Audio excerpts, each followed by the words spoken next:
एक किसान था जिसके 2 बेटे थे। वह बहुत ही आलसी और निकम्मे थे। वह अपने पिता को कामकाज में हाथ बटाने के बजाय आलस किया करते थे, इधर उधर घूमते फिरते थे। किसान को अपने बेटों की बहुत फिक्र थी। वो सोचते थे कि मेरे मरने के बाद इनका क्या होगा, यह अपना पेट कैसे भरेंगे, अपने परिवार को कैसे संभाल पाएंगे। एक दिन किसान की हालत बहुत ही गंभीर थी, कहने का मतलब किसान मरने की हालत में था। तभी किसान ने अपने दोनों बेटों को बुलाकर उनसे कहा कि हमारे खेत में एक खजाना गड़ा हुआ है, लेकिन वह किस जगह है उसकी जानकारी मुझे भी नहीं है, लेकिन खोदने बाद तुम्हें वो खजाना मिल जाएगा। इतना कहकर किसान भगवान को प्यारे हो गए।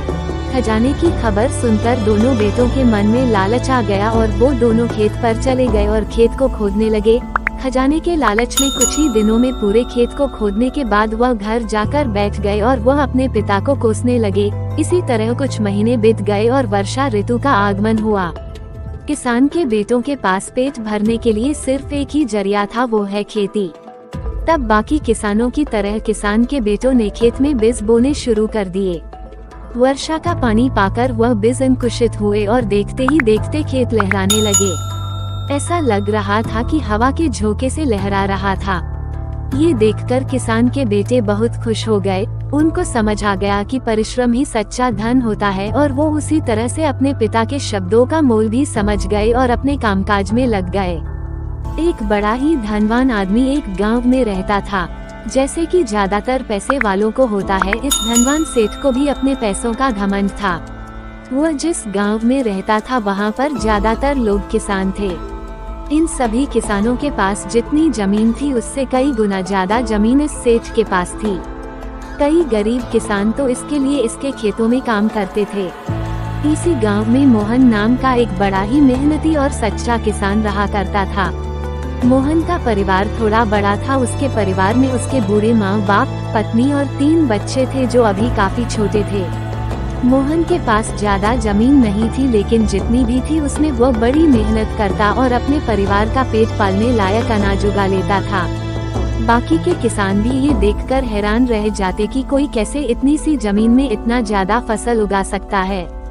एक वर्ष उस गांव में काफी ज्यादा बारिश हुई, जिसके चलते कई किसानों की फसलें बर्बाद हो गई, जिनमें से एक मोहन भी था।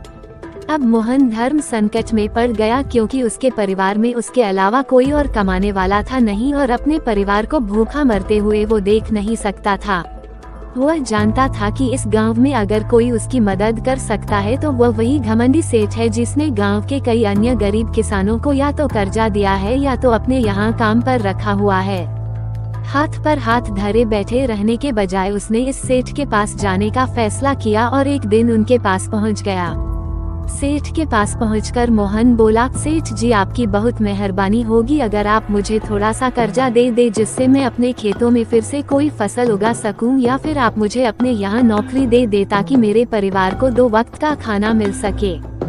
घमंडी सेठ को उसकी इन बातों से कोई मतलब था नहीं, लेकिन गांव के सारे लोगों की तरह वह भी यह जानता था कि मोहन कितना मेहनती है और वह जिस भी खेत में काम करेगा वहाँ वह 2 गुनी फसल उगा सकता है। सेठ ने सोचा अगर मैं इसे पैसे उधार देता हूँ तो शायद यह स्थिति में नहीं है कि मुझे वापस लौटा सके, लेकिन अगर मैं इसे अपने खेतों में काम करवाता हूँ तो मुझे जरूर दुगना फायदा होगा।